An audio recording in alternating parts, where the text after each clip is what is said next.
हज़रत आमीना कहती है, सुनो हुजूर की शान क्या,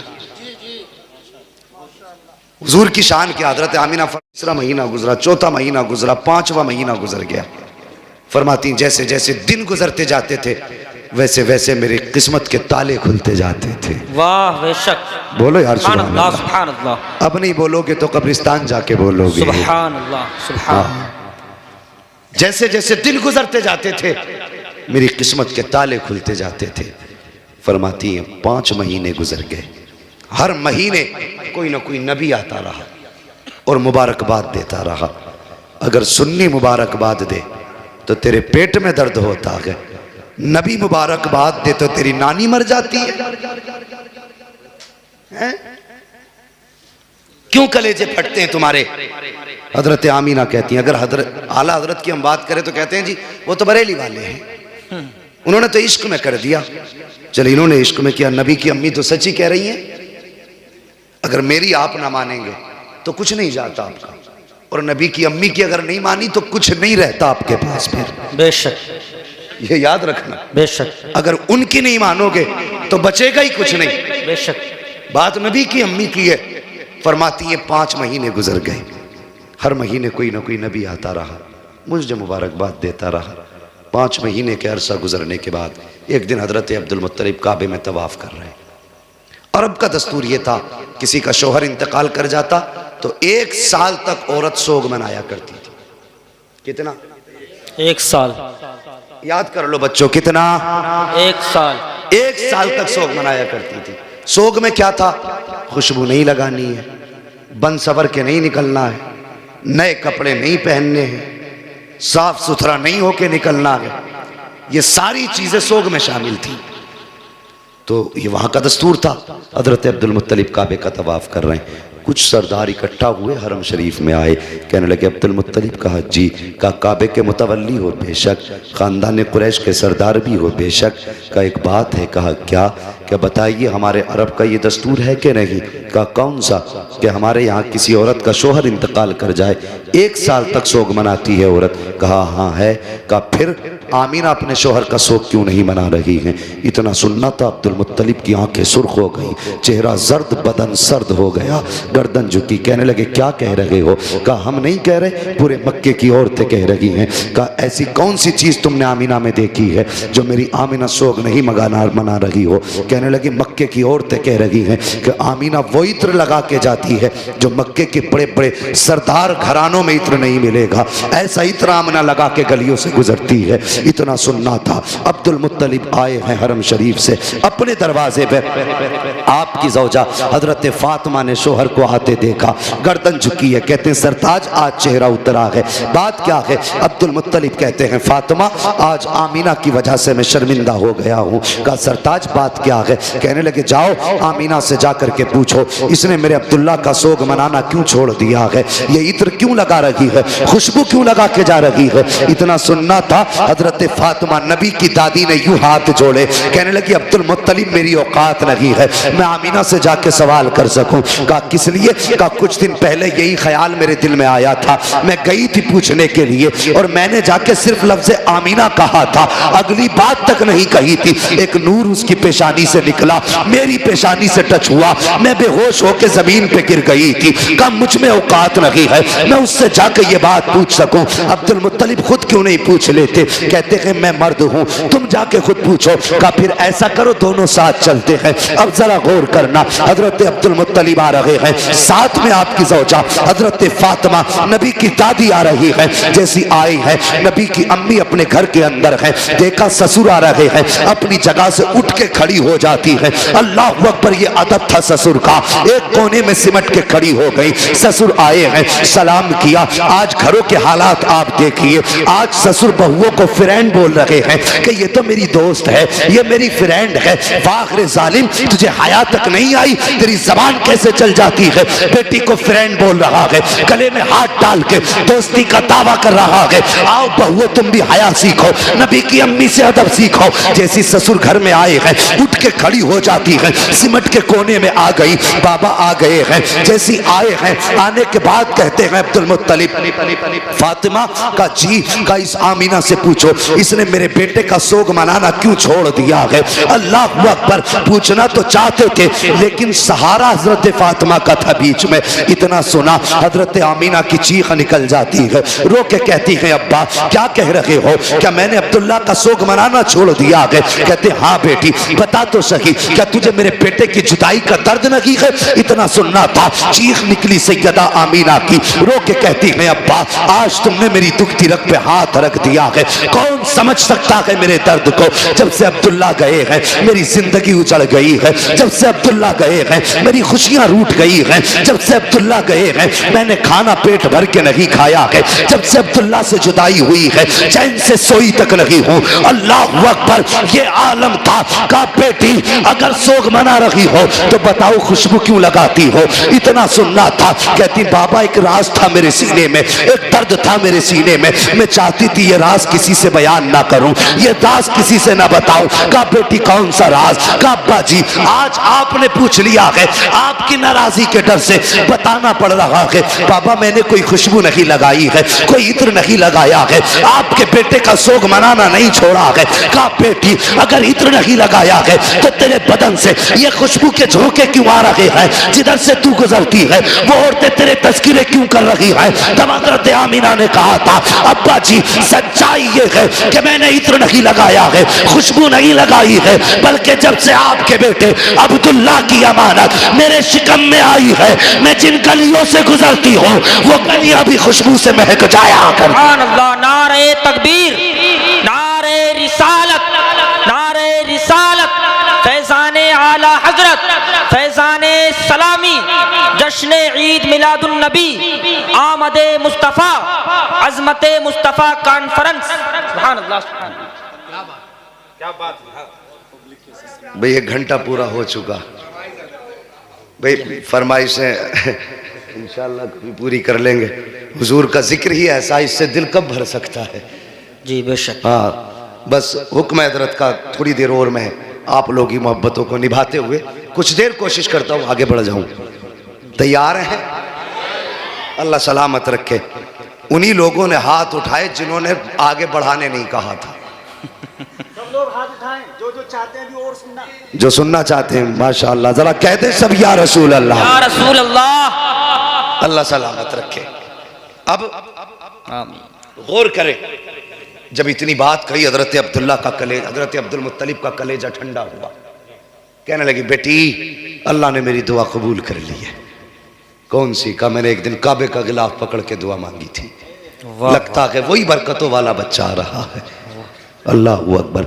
कहा बेटी फिर ये खुशबू, जब इतना सुना कहती है बजी क्या बताऊं, इस बेटे की इस बच्चे की बरकतें ही ऐसी हैं। अंदर गई तकिया उठा के लाई, कहने लगी अब्बा जरा इस तकिए को लिए हाथ में। आपने तकिया हाथ में लिया, खुशबू मुझको अंबर से तेज नाक के अंदर आ गई। बेटी ये क्या है? कहती है अब्बा मैं इस पे सर रख के सोती हूँ, इसकी खुशबू नहीं जा रही है। अंदर गई दुपट्टा लाई, कहने लगी अब्बा इस दुपट्टे को सूंघिए। आपने दुपट्टे को सूंघा, खुशबू आ रही थी। कहा बेटी इसमें क्या बात है? कहने लगी अब्बा एक दिन मेरे माथे पे पसीना था, मैंने इस दुपट्टे से पसीना साफ कर दिया था, कई मर्तबा इसे धो चुकी हूँ, अभी तक दुपट्टे की खुशबू नहीं गई है, बल्कि जिस पानी से धो देती हो वो पानी भी महक जाया करता है। अल्लाह अकबर। हजरत अब्दुल मुत्तलिब खड़े हैं, झूम रहे हैं। हजरत फातिमा नबी की दादी, आपकी ज़ौजा अंदर गई है।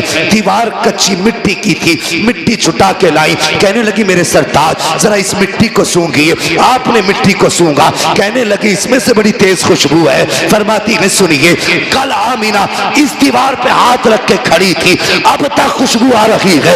अल्लाह अकबर। अब्दुल मुत्तलिब मुस्कुरा रहे हैं। कहा बेटी बड़ी अजमतों वाला बच्चा है। कहती अब्बा जी बात यही खत्म नहीं हो जाती। कहा बेटी और भी कुछ? कहा हाँ। कहा क्या बात? कहा अब्बा जी सुनिए, आप सुबह ही जाते हैं हरम शरीफ, मेहमान आते हैं, उनकी मेहमान नवाजी करते हैं, तो कभी कभी पानी पानी भी घर से ले जाते हैं। जब पानी घर से ले जाते हैं, अब्बा घर में पानी नहीं होता और हमें जरूरत पड़ जाती है, तो बाबा सुनिए, इधर अब्दुल्ला की अमानत का बोझ और उधर मेरे हाथ में पानी का बर्तन, और कुएं तक जाने में ये पथरीले रास्ते होते हैं। हाँ बेटी, फिर कहती है अब्बा जी, जब मैं इन पत्थरों पे गुजर के जाती हूँ, कसम है मुझे पैदा करने वाले की, जब मैं पत्थरों पे कदम रखती हूँ तो पत्थर रेशम से ज्यादा मुलायम हो जाया करते हैं, रेशम से ज्यादा मुलायम हो जाते हैं।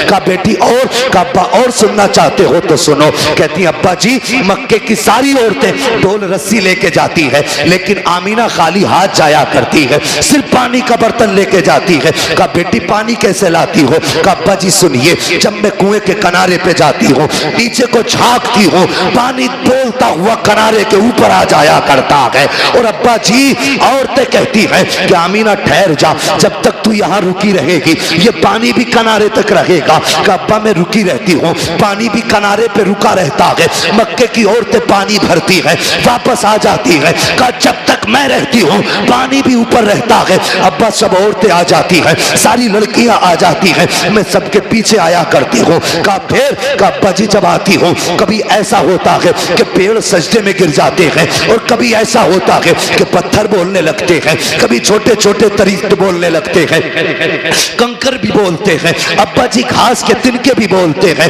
अब्दुल मुत्तलिब ने इतना सुना, कहते बेटी बता तो सही, क्या पत्थर बोलते हैं तो तू सुनती है? हाँ अब्बा सुना करती हो। क्या जब वो बोलते हैं तो उनकी बोली भी समझती है? हाँ अब्बा समझा करती हूँ। कहते बेटी लाखों ने हजारों बरस से इबादत की है, लेकिन पत्थर कभी किसी से नहीं बोले हैं। अगर आवाज भी पत्थरों की आई है तो किसी ने बोली नहीं समझी है। मगर बेटी बता तो सही, जब पत्थर तुझसे बोलते हैं तो क्या कहा करते हैं? अब कोई बरेलवी खामोश नहीं रहेगा, ये तेरे मेरे अकीदे की बात नबी की अम्मी ने की थी। कहा बेटी बता तो सही, जब पत्थर बोलते हैं तो क्या कहते हैं? नबी की अम्मी ने कहा था अब्बा जी जब मैं गुजर के जाती हूँ तो पत्थर बोलते हैं और कहा करते हैं अस्सलातु वस्सलामु अलैका या उम्म रसूलिल्लाह। ए नबी की माँ तुझ पर भी सलाम हो और तेरे आने वाले बेटे मोहम्मद पर भी सलाम। सुभान अल्लाह, सुभान अल्लाह। नारे तकबीर, नारे रिसालत, फैज़ाने आला हजरत, फैज़ाने सलामी, जश्न ईद मिलादुन नबी, विलादते मुस्तफ़ा, आमदे मुस्तफ़ा, अज़मते मुस्तफ़ा कॉन्फ्रेंस, मुफ्ती हम्माद रजा साहब किबला। सुभान अल्लाह, सुभान अल्लाह। अल्लाहु अकबर। अब मत कहना कि सलाम पढ़ना बरेलवियों का तरीका है। बेशक अभी तो नबी की अम्मी को भी नहीं पता था मेरे शिकम में कौन है। बेशक हजरत अब्दुल मुत्तलिब भी नहीं जानते थे कि ये बच्चा है कौन, इतना जानते थे अजमतों वाला, बस भी, मगर ये नहीं जानते थे ये है कौन। मुझे बताइए, अभी किसी को पता भी नहीं है कौन है, माँ के शिकम में है, लेकिन पत्थरों को पहले ही पता चल गया। हम सलाम पढ़ें तो बरेलवी, पत्थरों पे कौन सा फतवा लगाओगे? चलो ये सुन्नी तो जलसे में सुन के जाएंगे कि सलाम पढ़ना चाहिए, आला हजरत ने कहा है, लेकिन पत्थर कौन से जलसे में सुन के आए थे? क्या वो बरेली आए थे या आला हजरत वहां गए थे बताने के लिए? वो भी 1400 साल पहले। बताइए तो सुनिए, कुरान फरमाता वकफा बिल्लाहि शहीदा, बेशक महबूब के चर्चों के लिए उसका खुदा काफी है। वाह, सुभान अल्लाह, सुभान अल्लाह। सलाम रजा ने नहीं पढ़वाया, सलाम खुदा ने पढ़वाया है। बेशक सुभान अल्लाह, सुभान। अगर हम मुशरिक तो पत्थर भी मुशरिक। बोलो, शर्म नहीं आती लोगों को? कुछ भी कह जाते हैं। हुजूर माँ के शिकम में फरमाती, फिर वो दिन भी आ गया जिस दिन मेरे बेटे की विलादत होनी थी। सुनिए, फरमाती मेरे घर में उस दिन चिराग में तेल तक नहीं था, और हर औरत को बच्चे की पैदाइश के वक्त किसी मददगार की जरूरत होती है। फरमाती मेरे घर में कोई खातून भी नहीं थी। कहती आज मुझे अब्दुल्ला की याद सता रही थी, आज मुझे अब्दुल्ला की याद रुला रही थी।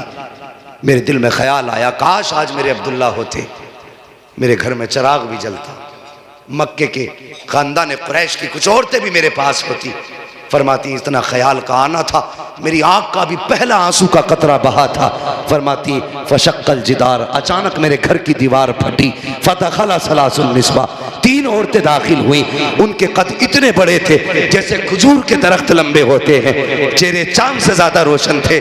कहती मैंने कभी ऐसे चेहरे नहीं देखे थे, मैं डर गई उन्हें देख के। और मैंने कहा तुम कौन हो, क्यों आई हो? कहने लगी, उनमें से एक कहने लगी कि मुझे आदम की बीवी हव्वा कहा जाता है। वाह सुभान अल्लाह सुभान।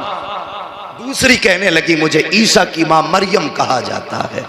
वाह। तीसरी ने कहा मुझे इस्माइल की अम्मी हाजरा कहा जाता है। सुभान अल्लाह सुभान। फरमाने लगी क्यों आई हो? कहने लगी आमीना तुझे मुबारकबाद देने के लिए आए हैं। बेशक। किस बात की मुबारकबाद? कि तेरी गोद में जो बच्चा आ रहा है ना, ये आम बच्चा नहीं बल्कि नबियों का इमाम आ रहा है। सुभान अल्लाह सुभान अल्लाह। फरमाती है फिर मेरा घर पूरा रोशन। अचानक खुशबू मेरे घर में फैली। मैंने देखा मेरे सर की जानिब एक खातून हाथ में प्याला लेके खड़ी थी, उसमें कुछ मशरूब था। मैंने मुड़ के उसे देखा, इतनी हसीन कि मैं देखती रह गई। मैंने उससे कहा तू कौन? उसने कहा मैं जन्नत की हूरों की सरदार हूँ। वाह वाह सुभान अल्लाह। बेशक। अब मत कहना नबी मेरी तरह मरदूद तू पैदा हो तो पूरा मोहल्ला नापाक कर दे। हाँ, हुजूर की जलवागरी देखो, किस शान से हुजूर आ रहे हैं। फरमाती हैं कि बस ये मैंने देखा। मैंने कहा तुम कौन हो? उसने कहा मैं जन्नत की हूरों की सरदार हूँ। कहा किस लिए आई हो? कहा रब ने तुम्हारी दाया बना के भेज दिया है तुम्हारी खिदमत के लिए। कहा फिर उस खातून ने मुझे दूध का प्याला पेश किया। फरमाती मैंने उसको पिया। कहती जब मैंने उसको पिया तो वो शहद से ज़्यादा मीठा था, बर्फ से ज़्यादा ठंडा था। फरमाती मुश्क से ज़्यादा खुशबूदार था। अल्लाह अकबर, दूध से ज़्यादा सफ़ेद। ये आपने उसकी खसूसियतें बताई। कहती उसका पीना था फखराजा मिन्नी नूर, फिर मेरे जिस्म से नूर निकला, यानी मेरे बेटे की विलादत हुई। अब सुनिएगा जवानों, बुजुर्गों जरा दिल थाम के सुनना। अल्लाह अकबर, किसी भी खातून के शिकम से अगर बच्चा जन्म लेता है, हर माँ की ख्वाहिश होती है कि वो अपने बच्चे को देखे, उसकी आँख कैसी है, उसकी नाक कैसी है, उसका चेहरा कैसा है, उसके कान कैसे है, लबो रुखसार कैसे है, देखने में कैसा लग रहा है। हर माँ की ख्वाहिश होती है कि वो अपने बच्चे को देखे कि उसका बच्चा कैसा है। मगर सुनिए, नबी की अम्मी बयान फरमाती है जब मेरे बच्चे की विलादत हुई मेरे दिल में भी ख्वाहिश थी कि मैं देखूं मेरा बच्चा कैसा है। फरमाती है लम्मा वज़अतहु काना मकहूलन मगसूलन मुअत्तरन मकसूरन मुतहहरन काना साजिदा। नबी की अम्मी कहती है जब मैंने लख्त जिगर को जन्म दिया और मेरे दिल में आया मैं देखूं मेरा बेटा कैसा है। फरमाती है मेरी सबसे पहले नजर जब बेटे की आंखों पे पड़ी है, क्या देखती हूँ? मेरे बेटे की आंख में सुरमा लगा हुआ है, मेरे लाल की आंख में सुरमा लगा हुआ है। फरमाती है मकहूलन, बालों में तेल पड़ा हुआ है, मकसूरन, नाव कटे हुए हैं, मगसूलन, गुस्ल करके आ रहे हैं, मुअत्तरन, खुशबू ऐसी थी कि पूरा मक्का महक रहा था। अल्लाहु अकबर। फरमा रही है अकाना साजिदा, आते ही सजदे में सर रख दिया है। फरमाती मैंने बेटे को सजदे में देखा, मैंने देखा होठ हिल रहे हैं, और होठ भी कौन से? जिसके बारे में बरेली के इमाम कह के गए हैं पतली पतली गुले कुद्स की पत्तियां, उन लबों की नजाकत पे लाखों सलाम। फरमाती मैंने कान लगा के सुना, मेरा बेटा कह रहा था रब्बे हबली उम्मती, रब्बे हबली उम्मती, या अल्लाह मेरी उम्मत मेरे हवाले फरमा दे, या अल्लाह मेरी उम्मत मेरे हवाले फरमा दे। अल्लाह अकबर। फरमाती मैंने अपने लाल को उठाया, गोद में लिया। फरमाती फिर बादल का टुकड़ा आया, अचानक मेरा लाल मेरी गोद से गायब हो गया। फरमाती इकलौता था, बाप के इंतकाल के बाद पहली बार गोद में खुशी आई थी। कहती जैसी बेटा गोद से गायब हुआ, फरमाती मेरे आंसू बहने लग गए, या अल्लाह मेरे बेटे को कौन ले गया, क्या हुआ मेरे बेटे को? फरमाती मैं रो रही थी, अचानक फिर वही बादल का टुकड़ा आया और मेरा लाल मेरी गोद में वापस आ गया। फरमाती जब मेरा लाल आया है तो अब बदन से पानी के कतरे टपक रहे हैं, पानी के कतरे टपक रहे थे। फरमाती है जब मेरा लाल गोद में आया तो कोई कह रहा था इनको कहां कहां घुमाया है, तो किसी ने कहा था हमने इसको आसमानों की भी सैर कराई है, हमने इसको जमीनों की भी सैर करा दी है, हमने इसको चारों तरफ की सैर करा दी है, हर सिमत की सैर कराई। तो फिर किसी ने कहा था क्या तुमने इसे समंदरों की भी सैर कराई है? कहा हाँ, हमने इसे समंदरों की भी सैर करा दी है। कहा इसका तारुफ भी करा दिया। कहा हाँ। कहा कैसे कराया? तो फरमाती है कोई कह रहा था इस जमाने की हर्ष है, इसे पहचान लो, आज के बाद फैसला इसका होगा, मर्जी खुदा की चला करे। सुभान अल्लाह, बेशक सुभान अल्लाह, सुभान अल्लाह। फिर ये शान थी। अल्लाहु अकबर, या रसूल अल्लाह, जिंदाबाद जिंदाबाद, अल्लाहु अकबर, या रसूल अल्लाह, सुभान अल्लाह, सुभान अल्लाह। बेशक देखिए फिर काबे का मंजर, सुभान अल्लाह, इधर सजदे में उधर काबा। जी, बात ये सब ने कई बार सुनी होगी, आला हजरत की ज़बानी सुन लो बस, बाकी वाक़या सुनाना मकसूद नहीं। आला हजरत कहते हैं हाजियो आओ शहनशाह का रोज़ा देखो, काबा तो देख चुके, काबे का काबा देखो। फरमाते हैं जिनके सजदे को महराब काबा झुकी, उन भवों की लताफत पे लाखों सलाम। अल्लाह अकबर। पूरी ज़िंदगी आला हजरत ने हमारे अकीदे की हिफाजत की। तो